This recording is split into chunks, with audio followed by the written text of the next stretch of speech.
Hello friends, आज हम बात करेंगे मारुति की स्विफ्ट कार के अंदर जो इंजन लगा हुआ है, इंजन कंपार्टमेंट में जो जो पार्ट्स लगे हैं उन पार्टों के बारे में जानेंगे। कौन सा पार्ट क्या काम करता है उसके बारे में हम जानने की कोशिश करेंगे।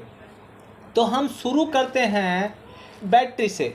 बैटरी क्या होती है, सबसे पहले बैटरी के बारे में जान लें। ये ब्लू कलर की जो लगी हुई है ये इस कार के अंदर बैटरी होती है।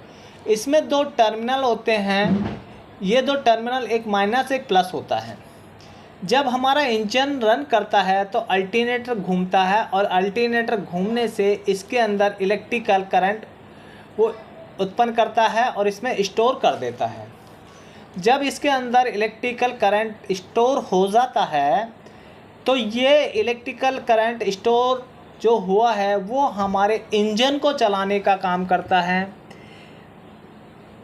हमारे इग्निशन सिस्टम को ऑन करने का काम करता है, हमारा एसी सिस्टम को काम करता है, सेंटर लॉकिंग इससे काम करती है, हेडलाइट वर्क करती है, रिमोट काम करते हैं। जितने भी इलेक्ट्रिकल इक्विपमेंट कार के अंदर लगे हैं वो ये बैटरी है, ये काम कराती है। अगर ये ख़राब हो जाएगी तो हमारे कोई भी जितने भी centre locking, power window, brake light, headlight, AC system, हमारी कार स्टार्ट नहीं होगी, इग्निशन सिस्टम नहीं काम करेगा, तो ये बैटरी की वजह से होता है। तो सबसे पहले हमें अगर ऐसी कोई भी कंडीशंस हमें कार के अंदर मिलती है तो सबसे पहले हमें बैटरी चेक करनी होगी कि बैटरी ख़राब तो नहीं है। अगर हमारी बैटरी डेड हो गई है तो इसे नई चेंज करने की आवश्यकता होती है। अब हम आगे देखते हैं। ये जो आप देख रहे हैं इस कार के अंदर एक ईसीएम लगा होता है, उसे हम बोलते हैं इंजन कंट्रोल मॉड्यूल।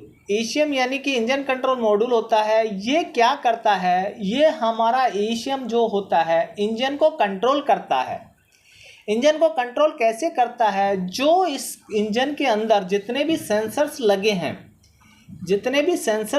हैं उन सेंसरों से ये इनपुट लेता है और उसके बाद ये ईसीएम को इन्फॉर्मेशन भेज देता है। ईसीएम के पास जैसे ही इन्फॉर्मेशन आती है तो ईसीएम क्या करता है, जितने इसके अंदर एक्चुएटर्स लगे हुए होते हैं वो एक्चुएटरों को काम कराता है।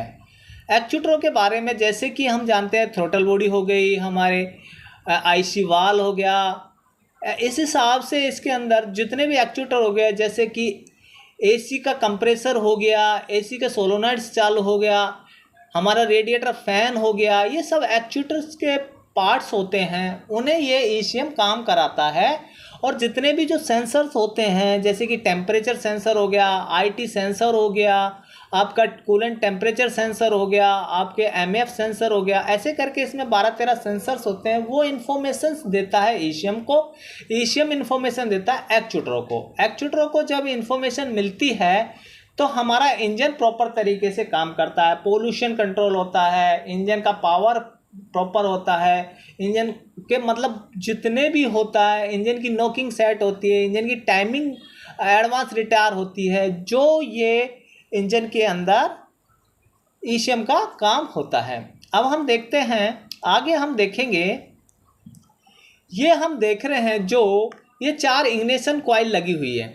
4 इग्निशन कॉइल इसलिए लगी है क्योंकि ये इंजन 4 सिलेंडर इंजन है, इसके अंदर 4 सिलेंडर इंजन है। आप इससे अनुमान लगा सकते हैं कि ये कितने सिलेंडर का इंजन है हमारी कार के अंदर। तो ये हमें पता लगा कि इसके अंदर 4 सिलेंडर का इंजन है। जो आपको ये भी देखने को मिल जाएगा कि ये जो 4 एग्जॉस्ट मैनिफोल्ड है, तो यहाँ से जो एग्जॉस्ट गैसें बाहर निकलती है, हर पिस्टन की एक पिस्टन की जो गैसें हैं वो इन पाइपों से ही बाहर निकलती है। इस एरिया को हम एग्जॉस्ट मैनिफोल्ड बोलते हैं।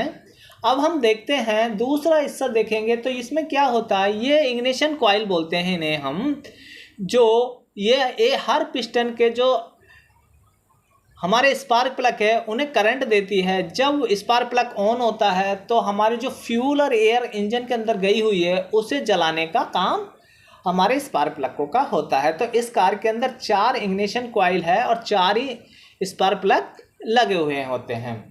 ये इग्निशन कॉइल हमारी इलेक्ट्रिकल वर्क काम करती है, उस हिसाब से हमारी इग्निशन कॉइल लगाई जाती है।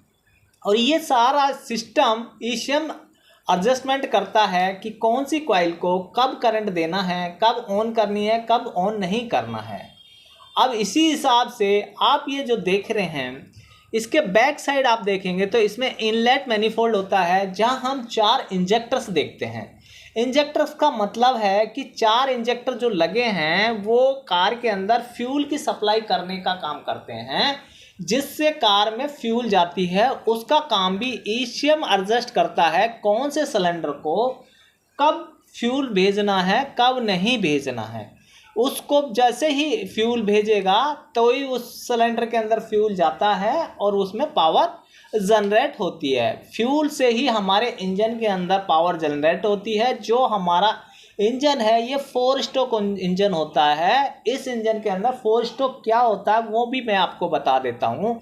इसमें 4 स्ट्रोक होते हैं। सबसे पहले स्ट्रोक होता है वो उसको बोलते हैं हम सक्शन स्ट्रोक। दूसरा स्ट्रोक होता है वो कंप्रेशन स्ट्रोक होता है। तीसरा स्ट्रोक होता है वो स्ट्रोक होता है पावर स्ट्रोक। और चौथा स्ट्रोक होता है वो एग्जॉस्ट स्ट्रोक। जैसे ही एग्जॉस्ट स्ट्रोक आता है तो जितनी भी एग्जॉस्ट गैसें जली हुई है वो हमारे साइलेंसर के द्वारा चली जाती है। इसी साइलेंसर के ऊपर आप देखेंगे O2 सेंसर लगा हुआ है।